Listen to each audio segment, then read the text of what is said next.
দিন দিন কঠিন হচ্ছে চাকরির বাজার, বাড়ছে বেকারত্বের হার। এমন সব হতাশার মাঝেও বেশ কিছু সরকারি বেসরকারি উন্নয়ন সংস্থা দেখাচ্ছে আশার আলো। তবে তার জন্য সবসময় নিজেকে রাখতে হবে প্রস্তুত, রাখতে হবে আপডেট। সবাইকে স্বাগত জানাচ্ছি চাকরির বাজারে, সঙ্গে আছি আমি ফরহাদ বিন নূর। আজ আমরা দেখে নেব শুরুতেই এই সপ্তাহের বেশ কিছু গুরুত্বপূর্ণ চাকরির নিয়োগ বিজ্ঞপ্তি। আমরা শুরুতেই দেখব স্কয়ার গ্রুপের অঙ্গ প্রতিষ্ঠান স্কয়ার টয়লেট্রিজ লিমিটেড নিয়োগ বিজ্ঞপ্তি প্রকাশ করেছে। প্রতিষ্ঠানটির কোয়ালিটি অপারেশন বিভাগ ল্যাব অ্যানালিস্ট পদে জনবল নিয়োগের জন্য এই নিয়োগ বিজ্ঞপ্তি দিয়েছে। আমরা একটু বিস্তারিত দেখে নেব এই নিয়োগ বিজ্ঞপ্তিতে কি আছে। আমরা দেখছি স্কয়ার গ্রুপের এই যে নিয়োগ বিজ্ঞপ্তি, সেখানে আমরা দেখছি পদের নাম ল্যাব অ্যানালিস্ট বিভাগ কোয়ালিটি অপারেশন। এছাড়া পদ সংখ্যার কথা যদি বলি, এখানে তারা নির্দিষ্ট করে পদ সংখ্যার কথা বলেনি। তবে শিক্ষাগত যোগ্যতা আমরা এখানে দেখছি যে এমএসসি, বিএসসি এবং অভিজ্ঞতা তারা কমপক্ষে 1 থেকে 2 বছর, তবে অভিজ্ঞতা না থাকলেও আবেদন করতে পারবে যে কোনো প্রার্থী। এছাড়া আমরা দেখছি যে অন্যান্য যোগ্যতা চাওয়া হয়েছে কম্পিউটারে মৌলিক জ্ঞান অপরিহার্য থাকতে হবেই। আমরা দেখছি চাকরির ধরন ফুল টাইম, প্রার্থীর ধরন দেখছি নারী পুরুষ উভয়ে এখানে আবেদন করতে পারবে। কর্মক্ষেত্র দেখছি নারায়ণগঞ্জ অফিসে হবে। বয়সসীমা এখানে সর্বোচ্চ 30 বছর, বেতন আলোচনা সাপেক্ষে। এছাড়া অন্যান্য সুবিধা প্রতিষ্ঠানের নীতিমালা অনুযায়ী হবে এবং আবেদনের শেষ সময় আমরা দেখছি 20 জুলাই 2025। আমরা আরও একটি নিয়োগ বিজ্ঞপ্তি দেখে নেব, সেটি হচ্ছে ইউএস বাংলা এয়ারলাইন্স তাদের নিয়োগ বিজ্ঞপ্তি প্রকাশ করেছে। দেশের সর্ববৃহৎ বেসরকারি বিমান সংস্থাটির এডিট অ্যান্ড কস্ট কন্ট্রোল বিভাগে সিনিয়র এক্সিকিউটিভ বা অ্যাসিস্ট্যান্ট ম্যানেজার পদে নিয়োগ জনবলের জন্য নিয়োগ বিজ্ঞপ্তি দিয়েছে। আমরা একটু দেখে নেব এই নিয়োগ বিজ্ঞপ্তিতে বিস্তারিত কি আছে। আমরা দেখছি যে প্রতিষ্ঠানের নাম তো বললাম ইউএস বাংলা এয়ারলাইন্স। আমরা দেখছি এখানে যে পদের জন্য তারা নিয়োগ বিজ্ঞপ্তিটি দিয়েছে সেটি হচ্ছে সিনিয়র এক্সিকিউটিভ বা অ্যাসিস্ট্যান্ট ম্যানেজার। এছাড়া আমরা দেখছি বিভাগ অডিট অ্যান্ড কস্ট কন্ট্রোল, পদ সংখ্যা নির্ধারিত নয়। আমরা দেখছি শিক্ষাগত যোগ্যতা বিবিএ, অ্যাকাউন্টস, ফাইন্যান্স এবং ব্যাংকিং যে কোনো বিষয়ের উপর হতে হবে। এছাড়া অভিজ্ঞতা দেখছি আমরা 3 বছর চাওয়া হয়েছে। অন্যান্য যোগ্যতা চাওয়া হয়েছে খরচ বিশ্লেষণ, মাসিক প্রতিবেদন তৈরিতে দক্ষতা থাকতে হবে, কম্পিউটারাইজড হিসাব, কর, ভ্যাট এবং অন্যান্য সম্পর্কিত যেসব জ্ঞান থাকা দরকার সেগুলো এখানে থাকার কথা তারা বলেছেন। এছাড়া আমরা দেখছি চাকরির ধরন ফুল টাইম, প্রার্থীর ধরন নারী পুরুষ যে কেউ আবেদন করতে পারবে। আমরা দেখছি কর্মস্থল ঢাকার বনানীতে, বয়সসীমা কমপক্ষে 27 বছর হতে হবে, বেতন আলোচনা সাপেক্ষে।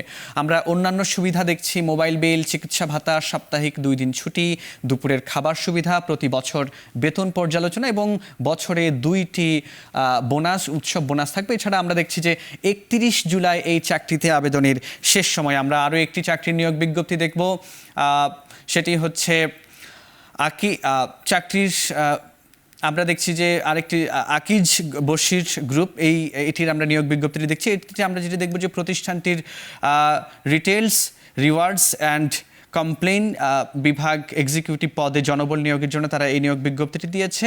আমরা একটু বিস্তারিত দেখে নেব এই নিয়োগ বিজ্ঞপ্তিতে কি রয়েছে। আমরা দেখছি যে আকিজ বশির গ্রুপ যেই পদের জন্য তারা নিয়োগ বিজ্ঞপ্তিটি দিয়েছে সেটি হচ্ছে এক্সিকিউটিভ বিভাগ রিটেইলার্স, রিওয়ার্ডস অ্যান্ড ক্যাম্পেইন মার্কেটিং, অর্থাৎ মার্কেটিং। এখানে আমরা দেখছি যে পদ সংখ্যা মাত্র একটি, শিক্ষাগত যোগ্যতা চাওয়া হয়েছে মার্কেটিংয়ে বিবিএ, অভিজ্ঞতা কমপক্ষে 2 থেকে 3 বছর, অন্যান্য যোগ্যতা কম্পিউটারে এমএস এক্সেল দক্ষতা থাকতে হবে। চাকরির ধরন ফুল টাইম, নারী পুরুষ যে কেউই আবেদন করতে পারবে, যার কর্মস্থল হবে ঢাকায় এবং এখানে বয়সসীমা দেখছি উল্লেখ নেই, বেতন আলোচনা সাপেক্ষে দেয়া হবে। আর অন্যান্য যেসব সুবিধা সেটি থাকছে হচ্ছে মোবাইল বিল, চিকিৎসা ভাতা, গ্র্যাচুইটি, প্রভিডেন্ট ফান্ড, প্রতি বছর বেতন বৃদ্ধি, দুপুরের খাবার সুবিধা এবং 2টি ঈদ বোনাস। এছাড়া আমরা দেখছি যে আবেদনের শেষ সময় আগামী 24 জুলাই 2025। আমরা নিয়োগ বিজ্ঞপ্তি আরও কয়েকটি দেখব। আমরা দেখব যে সম্প্রতি নিয়োগ বিজ্ঞপ্তি প্রকাশ করেছে Lanka Bangla finance PLC, non banking আর্থিক প্রতিষ্ঠানটি হেড অব অপারেশনস পদে জনবল নিয়োগের জন্য এই বিজ্ঞপ্তি দিয়েছে। আমরা একটু বিস্তারিত দেখে নেব এই নিয়োগ বিজ্ঞপ্তিতে কি আছে। আমরা দেখব যে লঙ্কা বাংলা ফাইন্যান্স পিএলসি তারা যে পদের জন্যে এই বিজ্ঞপ্তিটি দিয়েছে সেটি হচ্ছে যে হেড অফ অপারেশনস পদ সংখ্যা নির্ধারিত নয়, শিক্ষাগত যোগ্যতা চাওয়া হয়েছে যে কোনো বিষয়ে স্নাতকোত্তর ডিগ্রি, বিশেষ করে ফাইন্যান্স, অ্যাকাউন্টিং অথবা ব্যবসা শিক্ষা হলে ভালো হয়। এছাড়া অন্যান্য যোগ্যতা চেয়েছে ব্যাংকিং, NBFI কার্যক্রমে ঊর্ধ্বতন নেতৃবৃন্দের দক্ষতা থাকতে হবে। এছাড়া অভিজ্ঞতা আমরা দেখছি কমপক্ষে 10 বছর চাওয়া হয়েছে। আর চাকরির ধরন ফুল টাইম, কর্মক্ষেত্র ঢাকায় অফিসে, বেতন আলোচনা সাপেক্ষে দেওয়া হবে। এছাড়া অন্যান্য যে সুবিধা প্রতিষ্ঠানটির নীতিমালা অনুযায়ী দেওয়া হবে। আবেদনের শেষ সময় আগামী 26 জুলাই 2025।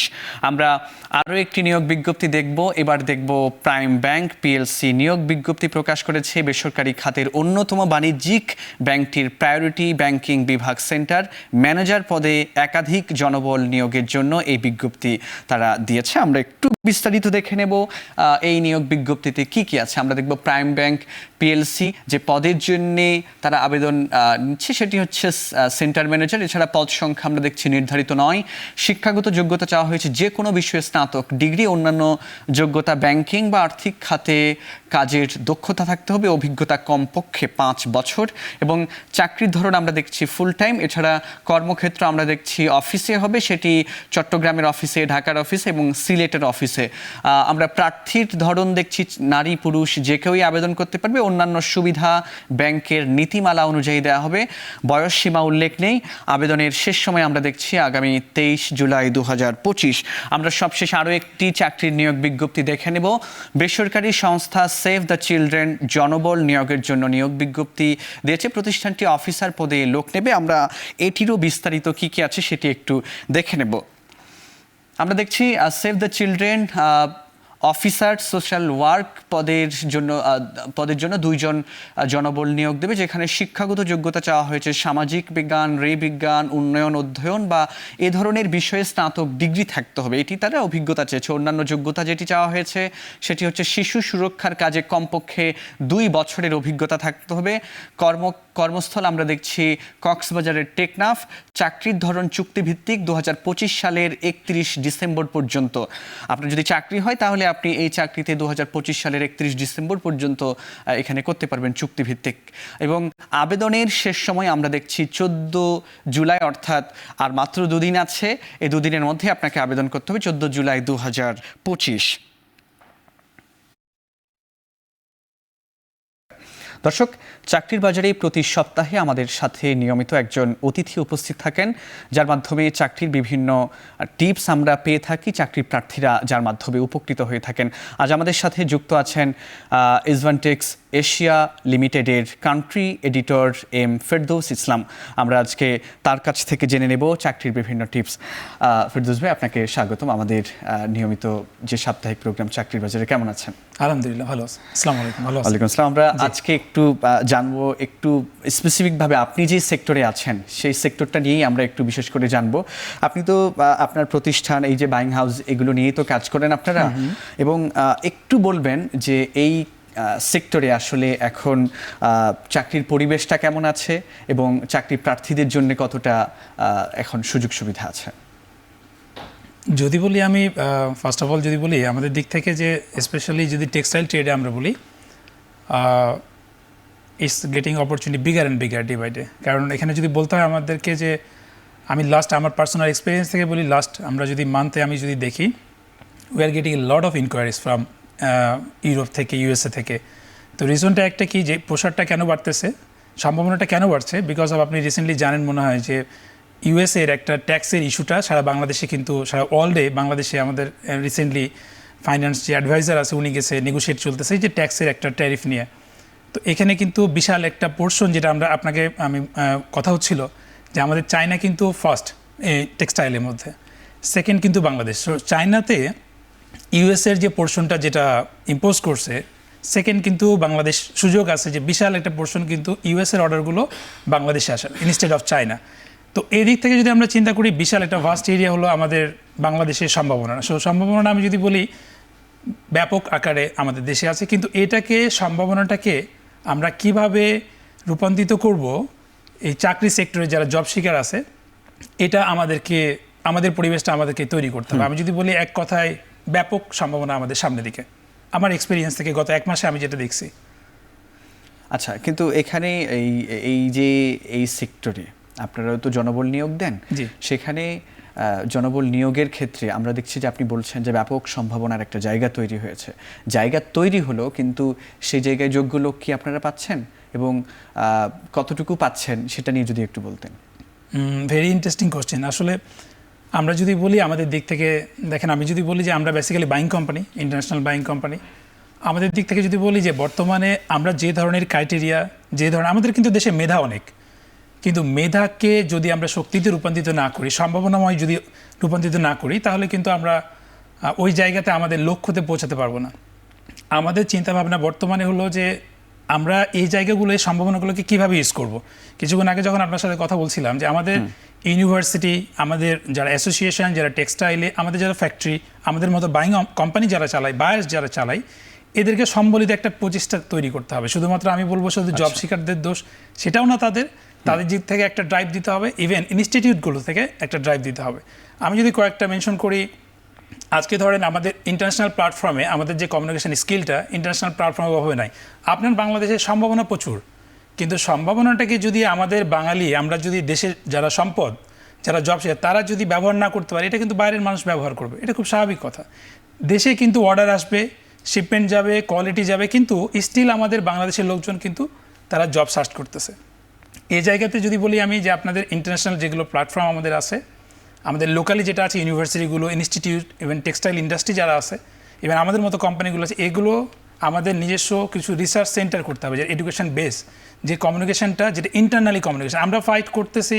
বর্তমানে এখন ফাইট হচ্ছে ইনস্টিটিউট।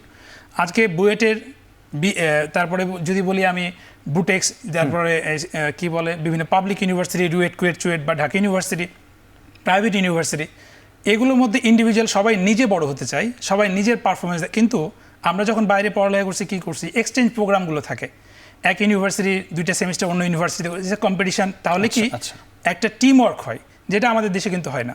ইভেন আমরা যদি বিজিএমই, বিকেএমই দেখি, এই যে এই ট্রেনিং ইনস্টিটিউটগুলো, যে আমাদের একজনের সম্ভাবনাময় একটা ছেলে, তাকে তৈরি করে ঠিক মতো মাঠে, আপনি যদি খুব সোজা বাংলা কথায় বলি, আপনি একটা প্লেয়ারকে উইদাউট প্র্যাকটিস আপনি একটা মাঠে ছাড়তেছেন, তারপরে ওনাকে ব্লেম দিচ্ছেন।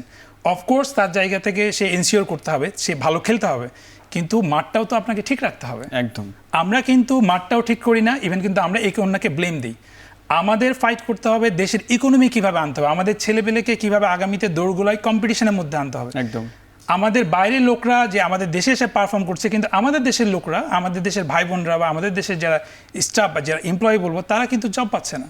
তো ওনাদের ওই পরিবেশটা কিন্তু আমাদের মতো যারা যে জায়গাগুলোতে আছে তাদেরকে ইনশিওর করতে হবে। নিশ্চয়ই আমরা দেখেছি যে গণ অভ্যুত্থানের পরেও কিন্তু দেশের যারা বাইরের অনেকে যারা আমাদের এখানে এসে কাজ করছিল, তারা কিন্তু অনেকেই চাকরি ছেড়ে দিয়ে গেছে। সেই জায়গায় কিন্তু আমাদের একটা বড় চাকরির সুযোগ তৈরি হয়েছে আমাদের তরুণদের জন্য। সেজন্য আপনি কি তাহলে বলতে চাইছেন যে একাডেমিয়া এবং ইন্ডাস্ট্রির মধ্যে একটা ব্যাপক ব্রিজ তৈরি করতে হবে এবং সবাইকে আসলে চাকরির সেই সুযোগটা মানে তৈরি করে দিতে হবে আসলে? অ্যাবসলিউটলি, এতে কোনো নিঃসন্দেহে আমি বলবো কোনো ডাউট নাই। এটা শুধুমাত্র ইউনিভার্সিটিগুলো যেগুলো আছে, ইউনিভার্সিটি যেমন তাদের এক্সচেঞ্জ প্রোগ্রামগুলো ইন্টারন্যাশনাল প্ল্যাটফর্মে আমাদের স্টুডেন্টদেরকে পাঠাতে হবে। কিছু ইউনিভার্সিটি তারা চেষ্টা করছে, আবার ইন্টারনাল তাদের মধ্যে ইউনিভার্সিটি যেগুলো আছে, আমি যেটা বললাম আপনার, যেগুলো টেকনিক্যাল বেস, টেক্সটাইল বেস, যেগুলো IP, production base, supply chain base, basically দেখেন আমরা এই জায়গাগুলোর সাথে আমাদেরকে একটা কোলাবোরেশন আনতে হবে। সেটার জন্য শুধুমাত্র আমরা ইনস্টিটিউট বলবো না, এখানে ইনস্টিটিউট, ব্যক্তি, এখানে গভর্নমেন্টের একটা লিয়াজু থাকতে হবে, যে কীভাবে জিনিসটাকে আমরা যেরকম খুব সোজা কথা যদি বলি, আমরা কিন্তু সাস্টেনেবল নিয়ে প্রচুর কথা বলছি। বিইং এ বায়ার, আমি যদি বলি আমিও কিন্তু সাস্টেনেবিলিটি নিয়ে প্রচুর কাজ করি, কিন্তু আমাদের দেশের সাস্টেনেবিলিটি কোথায়? আমাদের লোকজনের, আমাদের যারা জব খুঁজতেছে তাদের সাস্টেনেবিলিটি কোথায়?